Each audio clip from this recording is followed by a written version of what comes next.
Pour vous, il y a une différence importante entre la foire de Francfort et d'autres foires auxquelles vous ou des personnes de votre service participent? Oui, effectivement, il y a une vraie multiplication des foires. Pékin est désormais très important, Londres également. Il y a aussi des foires spécifiques pour certains domaines, comme Angoulême pour la bande dessinée ou Bologne pour la jeunesse. Mais je dirais que Francfort est vraiment incontournable. Et puis c'est l'occasion d'échange de droits, mais c'est aussi, je dirais, une vitrine de notre travail, puisqu'on peut souvent inviter des auteurs à des occasions précises pour leur faire rencontrer leurs 30, 40 éditeurs étrangers. Like in the past 15 years, we started talking to the film industry. And like 7, 8 years ago, we started talking to the game industry. This year, I've been talking to people like Netflix and Google Culture and whatever. So there are a lot of new people coming in. On va pouvoir peut-être toucher beaucoup plus de possibilités d'utiliser nos droits, de vendre nos droits, de céder nos droits dans des domaines qui ne sont pas évidemment que les droits étrangers, qui ne sont pas que l'audiovisuel, mais qui vont peut-être devenir demain la vidéo, peut-être d'autres développements à travers le digital. C'est-à-dire qu'il y a toute une gamme, toute une palette de cessions de droits à inventer.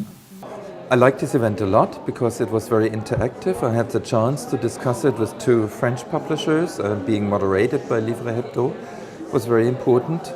Sometimes if you only give a speech, it gets boring. But so I actually could learn what our colleagues request from Frankfurt. And I can also bring some requests from France, from Paris, from the publishing industry to Frankfurt. So we can also again make an impact in Frankfurt, change Frankfurt. Manuel Carcassonne, he requested us actually to think more like a laboratory, to develop new ideas actually, to think of more smaller events where people can exchange a lot more about innovations.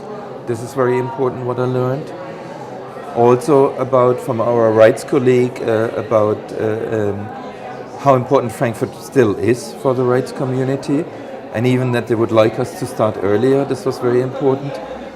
And we also have to think a lot of the new industries like streaming services and audiobooks, all of these new innovations. Jürgen Boss a très bien parlé ce soir de la nécessité de développer des échanges justement concrets. Il a parlé de la nécessité de développer aussi une forme de networking qui peut se faire à travers d'autres salons du livre, au festival, aux foires du livre, à travers aussi des rencontres entre professionnels qui sont toujours importantes. Je pense qu'on s'est donné des idées très, très concrètes. Je pense que par exemple le développement d'un laboratoire d'idées pour savoir ce qui va naître des cessions de droits à l'échelle mondiale ou même européenne dans les années qui viennent, c'est un truc dont je n'ai pas entendu parler tellement jusqu'à ce soir. Et je pense que c'est par exemple une idée très concrète qu'on peut absolument mettre en œuvre de part et d'autre maintenant. J'ai beaucoup aimé participer à ce forum Livre Hebdo parce que c'était l'occasion de rencontrer Jürgen Boss et qui nous parle des perspectives d'avenir de la foire de Francfort, comment il voyait le développement dans l'édition, bien sûr, puisque c'est l'ambition première de ce salon, mais aussi dans d'autres domaines, de partenariats potentiels avec Netflix ou avec d'autres sortes de médias, et aussi le développement en termes culturels d'un festival plus largement entendu que juste littéraire pendant le week-end de cette semaine consacrée à l'édition. Donc c'était très intéressant à plus d'un titre. Moi, je crois qu'il y a 2 choses qui étaient vraiment intéressantes.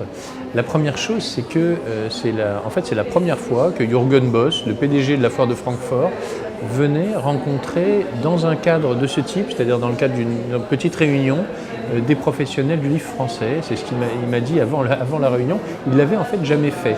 Donc ça a donné l'occasion d'un dialogue assez direct entre le patron de la foire et des professionnels qui fréquentent évidemment cette foire. Deuxième chose que je trouve très intéressante, c'est qu'on a exploré de manière assez concrète ce qui est vraiment la singularité de la foire de Francfort. Parce qu'il y a de nombreuses foires professionnelles du livre dans le monde, mais la foire de Francfort est vraiment un cas unique par le nombre de pays représentés, le nombre d'éditeurs qui viennent, et donc la multiplicité des échanges et des croisements qui peuvent se dérouler à l'intérieur de la foire. Et c'était intéressant de voir d'ailleurs les attentes que peuvent avoir un éditeur comme Manuel Carcassonne de Stock ou une directrice des droits étrangers comme Solène Chabanet d'Albin Michel vis-à-vis de cet événement dont ils perçoivent bien la singularité.